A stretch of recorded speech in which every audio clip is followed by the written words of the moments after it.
Some of you may already know what Parsec is, but for those of you who don't, I'll keep it short and sweet. Basically, you have the host and then the clients. And let's say the host has a game, like Cuphead, where there's local multiplayer, but no online. The host would start up a session, the clients would join the session, then the host would boot up Cuphead, and then the clients would be able to play Cuphead with the host. Basically, it turns local multiplayer into something you can do online. And this is great for games like that, or maybe emulators. It's great for that too. And there's a bunch of safety features. Like if I go to my friends list here, you can see I only give them gamepad control. I don't let them access the keyboard and mouse, and if they want to connect to my computer, they need my permission. And then you can also go to your settings here. If you're not comfortable with hosting, you can just disable hosting, which is pretty cool. But let's say you had a game, or a handful of games that were not on PC, you know, something exclusive to a console, maybe Mario Maker 2 on the Nintendo Switch, or does anyone play PlayStation All-Stars on PS4? I don't even know if that game works on there. I don't know how backwards compatibility works. I don't have a PS4, but I'm just throwing an example out there. Yeah, I had that same thought, and back in 2017, the Parsec team made a nice little video where they played Mario Kart off the Switch, and someone else using Parsec played with them. One problem, the tools they used were pricey. So that's where my budget components come in. Now, I'm gonna start with I know I have a lot of wires here, but don't worry. We're only focused on what's connected to the Switch here. So the first one is the HDMI. Now, if you want the best video quality out there, you're probably gonna buy an Elgato. That's like $200. Yeah. A few years ago, actually it was back in 2018, I made a video and uploaded it to YouTube. It was titled HDMI to RCA to Virtual Dub. Doesn't look very good. Now, I'm not using Virtual Dub anymore, but those components I'm still using in this setup, the physical components. The first is this Exuby HDMI to RCA, and I will have links in the description for that and this next component, the Easycap. Now, this, of course, this thing also comes with a USB and on the other end to help power it, so that's just plugged into my little USB hub here. But yeah, it's going from HDMI to RCA, and that cost about $25.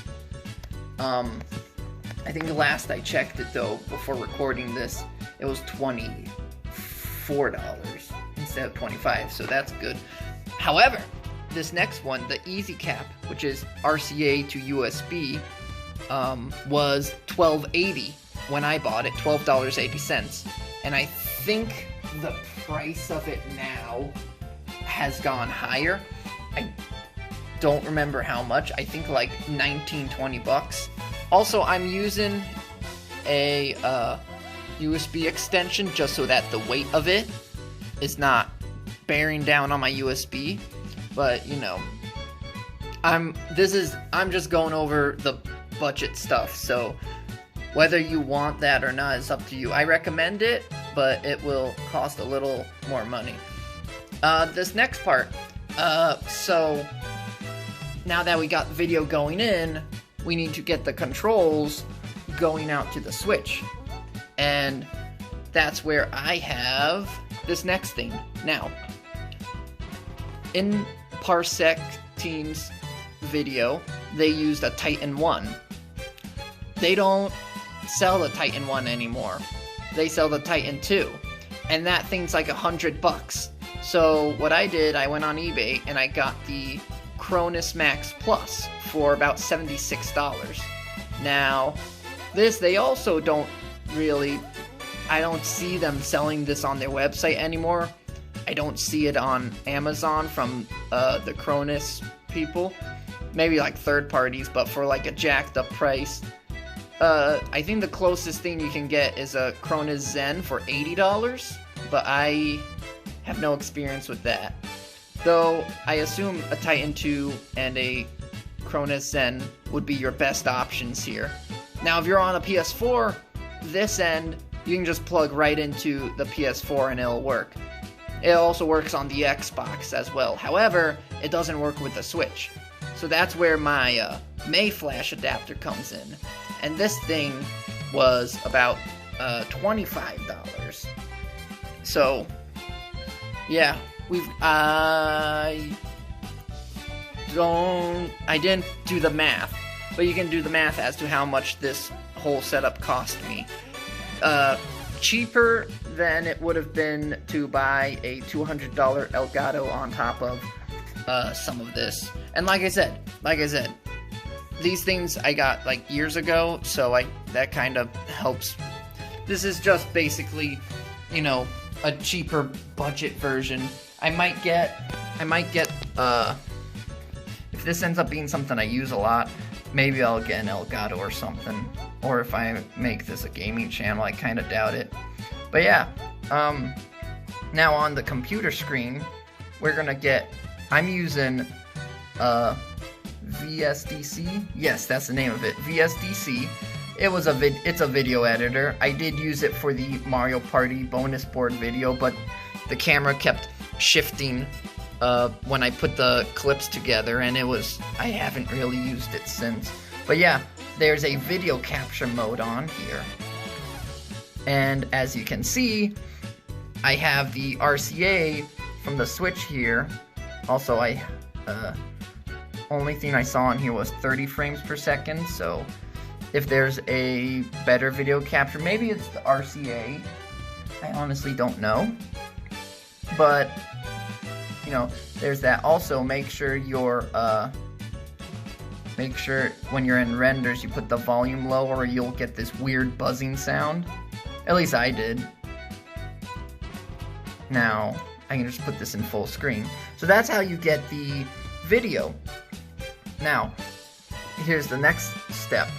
You have the video, now you need the controls. Now, this is Cronus Plus. You can, now, I don't know if this would work with a Titan 1 or Titan 2, but I'm using the Cronus Max Plus, and it has this plugin on Cronus Pro called X-Aim. Now, of course, you just let it do the admin thing. Now, X-Aim pretty much, let's take my Switch window over to this side and put it in full screen. Oh, it did the full screen on that side. Okay, we're just gonna leave it over there. But basically, you can set it so that you can do stuff with the mouse and keyboard. However, right now, I'm just gonna show the, I'm using an Xbox One S controller here. So the person on your Parsec, of course, would connect their controller, or you can let them use the keyboard, or maybe the mouse. But, first, you gotta get the direct input. And here, I have it right here, Xbox One for Windows. I'm just gonna rotate the stick just to make sure. Yep. Is that it? Hold on. Let me, might be XP input. Ah, there it is. Now I'm pushing buttons and it's doing stuff on screen. Yes! So I had the wrong one selected. But then you select it, and now when you set these up, don't left click, but you gotta right click. And then you gotta either do, direct input catch, and just set it up with whatever. But, you know, I would say set this up before having your Parsec friends on. Now, notice I don't have the home button set, because I don't want people on Parsec just messing with me on my Switch menu, like go into the home menu or whatnot. So now let's put this in. Let's put this in full screen, and now I've got the Xbox controller. And look at that. And of course, you know, this is RCA, so the video quality is not gonna be the best, but you know, it is doable, if you don't mind. So yeah, I'm just moving it around with this. Let's go to controllers real quick. And, oh, no, actually, let's not do that. Let's go to settings. As you can see, I have the face buttons swapped, so B is A is B, and X and Y are swapped. So, yeah. Like I said, there'll be links in the description for the Easycap and the Exuby HDMI to RCA. I'll also have the Mayflash in there. Now, one very important detail I forgot to mention. So with Parsec, you can play with, you know, up to 4 players, but at least I think so. I haven't actually tried it out myself. Not enough people play Parsec with me. With this whole console setup, if you plan on playing console games with someone on Parsec, currently this setup will only let you go up to 2 players. One person using the console and one person using Parsec.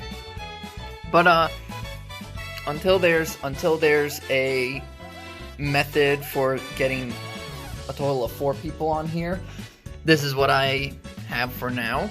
I haven't seen any videos out there that do more than 2-player. But if you're interested, another link in the description, I know, I'm sorry, will be a video of me and a friend actually trying this out. We're gonna be playing Minecraft Dungeons. I'm gonna, of course, be using the Switch. I have my 8-bit controller here that I customized with Famicom buttons. And he's gonna, of course, be playing on Parsec as player 2 using his PC controller. So that'll be in the description too. And you know, I hope this setup at least helped you save a little money. If you know, aren't really too worried about the video quality of your Parsec stream.